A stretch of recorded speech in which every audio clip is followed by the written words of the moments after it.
ሰላም ጤና ይስጥልን ተመልካቾቻችን የግንቦት 19 የቀን ዜናዎችን ይዘን ቀርበናል። ከዜናዎቹ ጋር ኢየሩሳሌም አጥናፉ ነኝ። አብራችሁን ቆዩ።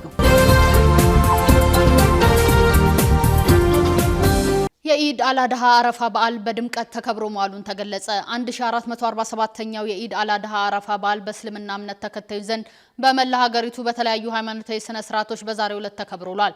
በበዓሉ አከባበር ሰላትና ተክቢራን ጨምሮ የተለያዩ ሃይማኖታዊ ስነ ስርዓቶችም ተከናውነዋል ተብሏል።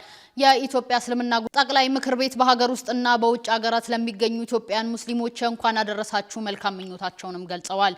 ህዝበ ሙስሊሙ የኢድ አልአድሃ አረፋ በዓልን አቅመ ደካሞችን በመደገፍ እስላማዊ እሴቱን ጠብቆ እንዲያከብርም ጥሪ አቅርበዋል።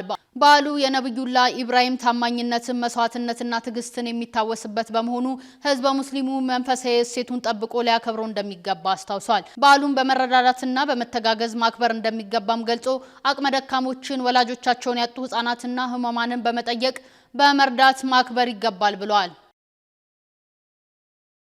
በኦሮሚያ ክልል በሁሉም ምርጫ ጣቢያ ምርጫ እንደሚካሄድ የኢትዮጵያ ብሔራዊ ምርጫ ቦርድ አስታወቀ። በክልሉ 179 የምርጫ ጣቢያ እንዳለ የተናገረው የኢትዮጵያ ብሔራዊ ምርጫ ቦርድ በመጪው ሰኞ ለሚደረገው ሀገራዊ ምርጫ በሁሉም ምርጫ ጣቢያ ምርጫ እንደሚካሄድም ተናግሯል። ቦርዱ በትናንትናው ዕለት ለመገናኛ ብዙሃን በሰጠው መግለጫ ምርጫውን ለማካሄድ የጸጥታ ችግር በተመለከተ ክትትል ሲያደርግ መቆየቱንም አስታውሷል። በኦሮሚያ ክልል የምርጫውን ሂደት አስመልክቶ ምላሽ የሰጡት የቦርዱ ዋና ሰብሳቢ ሜላተወርቅ ኃይሉ በክልሉ በሁሉም ምርጫ ጣቢያዎች ምርጫ ለማካሄድ የሚከለክል ሁኔታ አለመኖሩም ተናግረዋል። በዚህም በክልሉ ባሉት 179 የምርጫ ጣቢያዎች ምርጫ ለማካሄድ አስቻይ ሁኔታ መኖሩን ሰብሳቢያን ገልጸዋል። ቦርዱ በአማራና በኦሮሚያ ክልሎች ምርጫን ለማካሄድ ከ97 በመቶ በላይ አስቻይ ሁኔታ ስለመኖሩን መግለጹ የሚታወስ ነው። ቦርዱ በሰጠው መግለጫ ይህንን ተከትሎ እየተነሱ ላሉ ቅሬታዎች ዋና ሰብሳቢያ ምላሽ ሰጥተዋል። የፖለቲካ ፓርቲዎች የጸጥታ ችግር አለባቸው ባላቸው አካባቢዎች ክትትል እንዲደረግ ባቀረቡት ጥያቄ መሰረት 9 የምርመራ ቡድኖች የሲቪል ማህበረሰብ ድርጅቶች በማካተት የቦርዱን አባላት በማሳተፍ የክልል ሪፖርት ማቅረቡንም ተገልጿል። የቀረበው ሪፖርት ፓርቲዎች ባቀረቡት መሰረት የተካሄደው የፖለቲካ ፓርቲዎች ሪፖርት እንጂ የምርጫ ቦርድ አይደለም ሲሉ የቦርዱ ሰብሳቢ ተናግረዋል። በኢትዮጵያ በስራ ላይ ያሉ ሁሉም አሽከርካሪዎች እንደገና ሰልጥነው የብቃት ምዘና እንዲወስዱ ሊደረግ መሆኑ ተገለጸ። ይህን የሚያስገድድ ሙሉ በሙሉ በቴክኖሎጂ የተደገፈ ዘመናዊ ቁጥጥር ስርዓት ሊዘረጋ መሆኑን የትራንስፖርትና ሎጂስቲክስ ሚኒስቴር አስታውቋል። ለዚህ ሀገራዊ ፕሮጀክት ትግበራ ሚኒስተሩ ከኤስዲኤስ ሴፍቲ ኤንድ ድራይቪንግ ስኪልስ ጋር የስራ ውል ስምምነትም ተፈራርሟል። ፕሮጀክቱ በዲጂታል ሲስተም የሚመራ ሲሆን በትራፊክ አደጋ የሚደርስን ሞት፣ የአካል ጉዳትና የንብረት ውድመትን በከፍተኛ ደረጃ ለመቀነስ ያለመ ነው ተብሏል። ማንኛውም አሽከርካሪ አዲሱን ምዘና አልፎ ብቃቱን በማረጋገጥ ብቻ የሚያሽከረክርበት ስርዓት እንደሚፈጠር የተገለጸ ሲሆን በቅድሚያ የንግድ ተሽከርካሪ አሽከርካሪዎች ምዝገባና ስልጠና በቅርቡ ስለሚጀምር ሁሉም ዝግጁ እንዲሆን ሚኒስተሩ አሳስቧል። ካሽጎ በየትኛውም ዓለም ሆነው በማንኛውም ሰዓት ለወገኑ የሚደርሱበት ፈጣን የገንዘብ መላኪያ ተከፈተሎ። ማስተርና ቪዛ ካርዶን በመጠቀም ከ5 እስከ 20 ዶላር የሚልኩበት አዲስ የገንዘብ መላኪያ መንገድ። ካሽጎን ለየት የሚያደርገው የትኛውም የገንዘብ ዝውውር በፍጥነት አገልግሎት ከመስጠቱም ባሻገር ለማንኛውም አገልግሎት ምንም አይነት ክፍያ አለመጠየቁ ነው።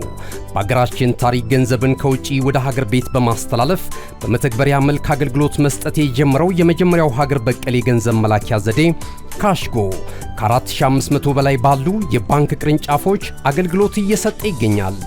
ገንዘቦን በሰኮንዶች ልዩነት ውስጥ ይፈልጉ በአካውንቶ ወይንም በእጆ ቆጥረው የሚወስዱበት ልዩ ዘዴ። በቅርቡ ሁሉንም ኢትዮጵያዊ ባለቤት ለማድረግ ጉዞ የጀመረው ካሽጎ ዛሬውኑ መተግበሪያውን በስልኮ ላይ በመጫን የአገልግሎቱ ተጠቃሚ ሆኑ።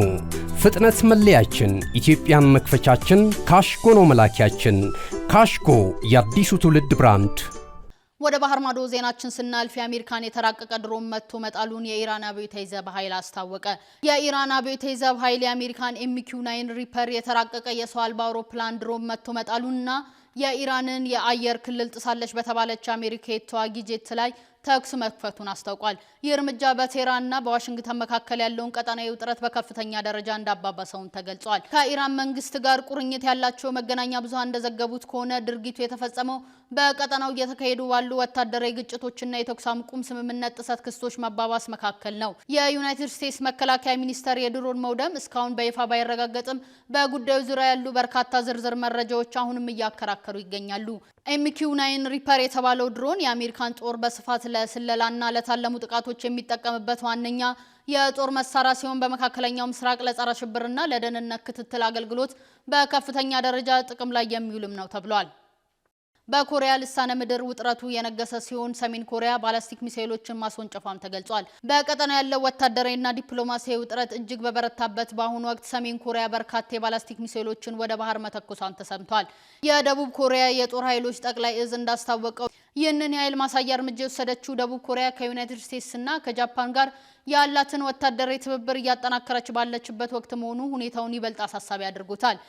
የደቡብ ኮሪያ መከላከያ ሚኒስቴር ባወጣው አስቸኳይ መግለጫ የሰሜን ኮሪያን እንቅስቃሴዎች በቅርብ እየተከታተለ መሆኑንና ከአሜሪካ እንዲሁም ከጃፓን ጋር በመሆን ማንኛውንም ትንኮሳ ለመቀልበስ ሙሉ ዝግጁነት ላይ መሆኑን አስታውቋል።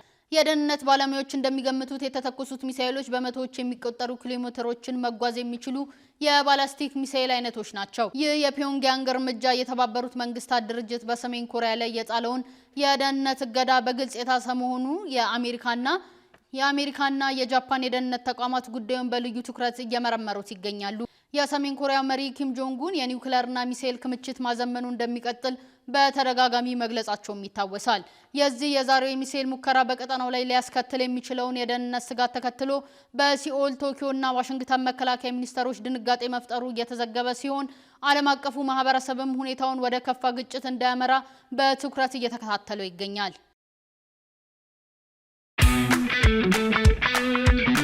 እነሆ የምስራች!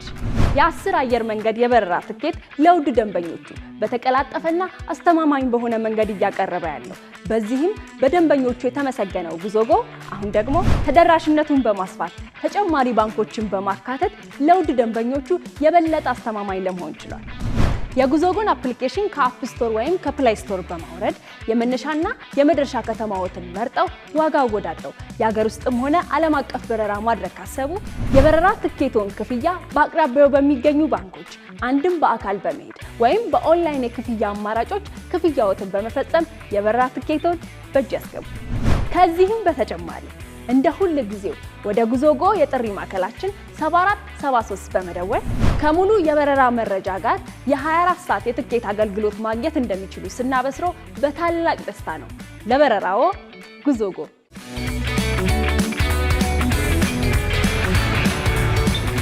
የግንቦት 19 2018 የቀን ዜናዎቻችን ይህን ይመስል ነበር። ዜናዎቹን ወደ እናንተ እያደረስኩ ቆይታ ያደረኩት እኔ ኢየሩሳሌም አጥናፉ ነበርኩኝ። መልካም ቀን።